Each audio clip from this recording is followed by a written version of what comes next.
If I can have your attention here in the media center, we'll now begin our post-Busch Pull Award qualifying media availability, and we're joined by today's second-place qualifier, and that is Kyle Busch, driver of the number 18 Interstate Batteries Toyota Camry for Joe Gibbs Racing. Kyle, you've got another fast Camry this week, and please walk us through your qualifying lap today. Yeah, it was pretty good. You know, obviously having some good speed in our race cars and being in the backyard of Toyota and TRD. Not Toyota anymore, I guess, but for a long time it was. But the TRD guys down in Costa Mesa, obviously, they always put this one on the calendar. They want to come out here and run well. So proud of the effort to have, two of us on the front row and then Eric there in fourth. So overall, a good day for us with our Interstate Batteries Camry. Car felt good in qualifying. Wish we could have got just a little bit more out of it. Felt like 1 and 2 was really good. Certainly screwed up 3 and 4. Seemed like I've either had one or the other all day today. I can't put together all 4 corners. So maybe Sunday will be better. Okay, we're going to open the floor up for questions. If you have a question for Kyle, please raise your hand. We'll get a wireless mic to you. We'll start in the back with Reed. I'm Reed Spencer with NASCAR Wire Service. Kyle, how careful do you have to be with the seams, and did that present any problem in qualifying at all? Yeah, you got to be careful with the seams. Especially on exit, trying to throttle up, whether you get your right rear on it or your left rear on it. You just always got to be cognizant of which seam you're going to hit, when you're going to hit them, and be ready for it in case something kind of does jump out at you or your car jumps out at you. So, it's certainly something that you're aware of, and I think that's just been a product of this place for a long time. I don't notice it being any different today than it has been in years past. Go next to Jeff and then to Jerry. Jeff Gluck from jeffgluck.com. What's your take on all these cars failing inspection? I mean, is it something that the teams are doing that's causing all this stuff? Is it the OSS that's not as reliable? Like, why are we seeing this? I'm not sure exactly. It'd be better for the crew chiefs to answer that question than me, certainly. I just try to focus on if I got to go drive or not, and I was able to with our qualifying run today. So, I have heard something about the garage area, just the amount of push around and cycle around, that kind of has something to do with it. We also look at those places like Michigan and Loudon and Pocono as other potential places that there's a long delay or hold in having to circle around the garage areas. So that kind of sets you off a little bit. But, just being able to get through. On the first shot, it's hard to get through on the first shot. So a lot of guys are taking up 2 shots, and it's just too long around.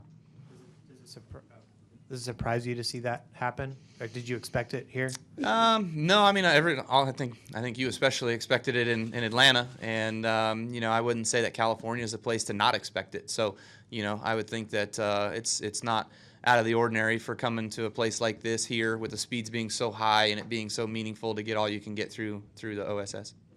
We'll go to Jerry, then to Jim, then to Bob, then to Kathy. Jerry Jordan, King and PRN.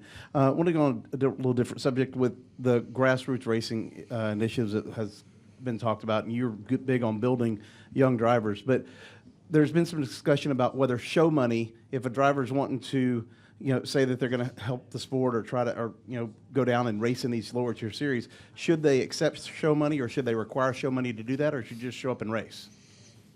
Yes. Whatever you want. I guess that's your prerogative, right? So, the thing about it is when you go to some of these places and you have your own equipment and you're going there and you're spending, your own money and stuff like that, obviously you're going out there to have fun, have a good time, whatever. But when you're going there without it being your own equipment, you're just, a show up and getting in the car and driving and whatever. So I've been in situations where I've not been paid to go to racetracks, and I've been in situations where they've offered to have me go to the racetrack and they've paid me, So it works both ways. I think there's a way for it to work both ways.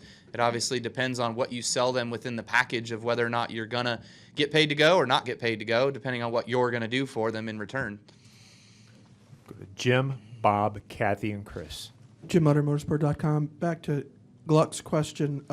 Kevin Harvick mentioned on television that he felt like those of you who participated in qualifying and passed tech are actually in a way being penalized because so many cars will be starting presumably in the back on sticker tires. Do you sort of agree with that assessment? For him, yeah, because he went balls out all 3 rounds and burned his stuff up, So now he's starting 10th, and he's going to have a car with 4 fresh tires starting 15 spots behind him, Denny in 25th, I would presume, right? So, I think that that's definitely, a thought. And for us, I contemplating. I don't really know the rules. If there would have only been 23 or 22 cars that had taken time, if you could just go out there and pass the start finish line and attempt a lap, then are you good and you can save that lap on those tires for the next round, you know? But we didn't want to sacrifice that much of it, not knowing the full scope of the rules. So we made sure to run our runs and do what we needed to do in order to get a good qualifying effort. So you know, certainly a lot of different strategies and a lot of play can happen, and I think that's just gamesmanship. I think that's a part of the sport, it's part of the game, and I don't see anything wrong with it. Just some of those guys, I don't think all of them meant to not get through tech. I think some of them obviously wanted to get out there and get on the racetrack, but you know, obviously they have a different way of how they're going to start their event than we are. That was my question. Okay, we'll go next to Kathy then, and then we'll wrap up with Chris. I was just wondering, you have two of your teammates that didn't get a chance to qualify, and there is a possibility that maybe tomorrow with practice, they're going to be limited with what they can do getting out on the track. Are you and Eric going to talk with Denny and Daniel and possibly help them out as far as getting around the track and something they obviously didn't get to do in qualifying today? Denny made a qualifying effort in practice, so he kind of got that feel of what he needed with a fast lap. But Denny's got enough experience around here that he'll be fine. I'm sure he won't really worry about a whole lot. Daniel, on the other hand, I'm sure he's a little bit frustrated with what kind of happened, and probably he got on a seam, it looked like, and that's why he crashed. But you know, if he needs a little bit of help or whatever, certainly there's some notes that we've all been going back and forth on some stuff, and I'd be happy to talk to him and help him, of course. Chris? Chris Knight, CatchFence.com. Kyle, do you think NASCAR is not harsh enough on the teams to encourage them to get their cars through tech? Man, it is not that big a deal. It's not. It's just we're all trying. We're all trying the best we can do, and you know, this is a whole new system. It's our 4th week on it. I think you got to give it a little bit more time. I think also that the reason why these systems are so intricate and so complicated to begin with is because we've over-engineered our race cars over the course of the last 20 years by 10-fold, 100-fold, whatever you want to call it.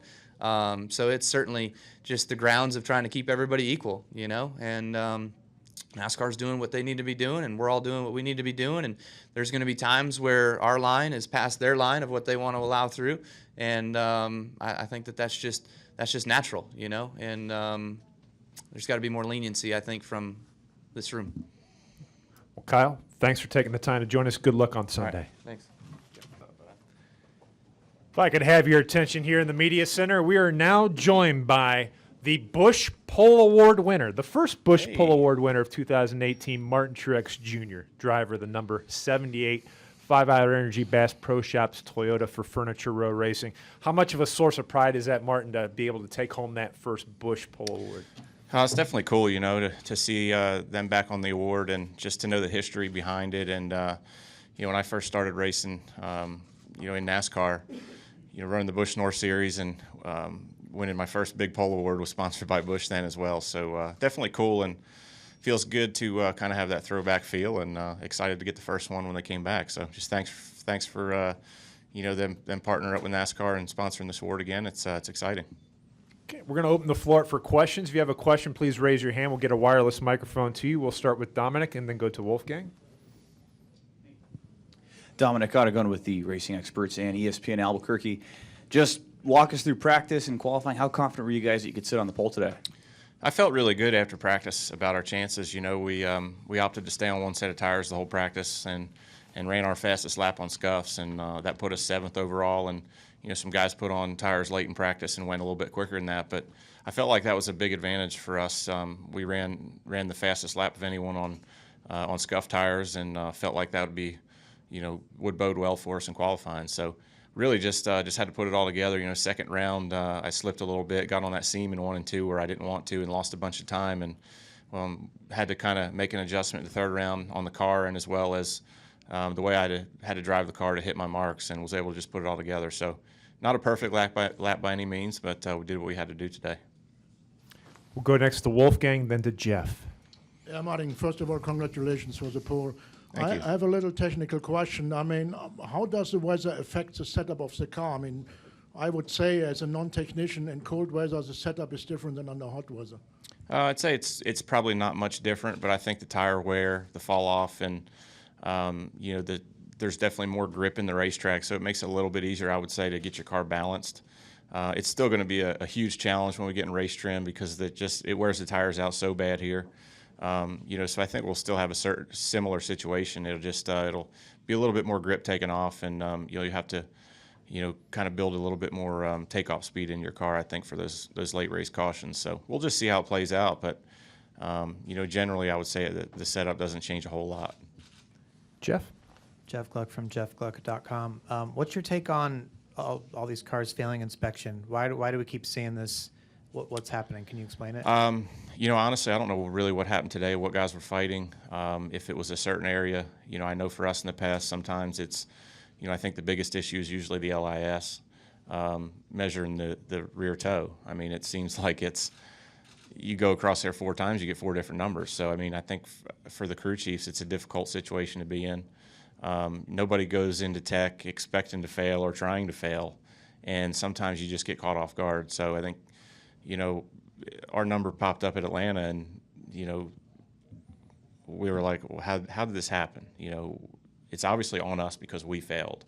But when things are changing so much, it's hard to, know exactly where you need to be to make it through there. So I don't know, again, like I said, what guys were fighting today, but if I had to guess, it'd be rear toe or camber or something like that they probably thought they were good on, or maybe they were, borderline marginal, and, it was reading one way or the other. So it's just a difficult thing, and it's a little bit of a moving target from what I understand, but I just drive, so I'll let them all figure it out. But it's definitely a real source of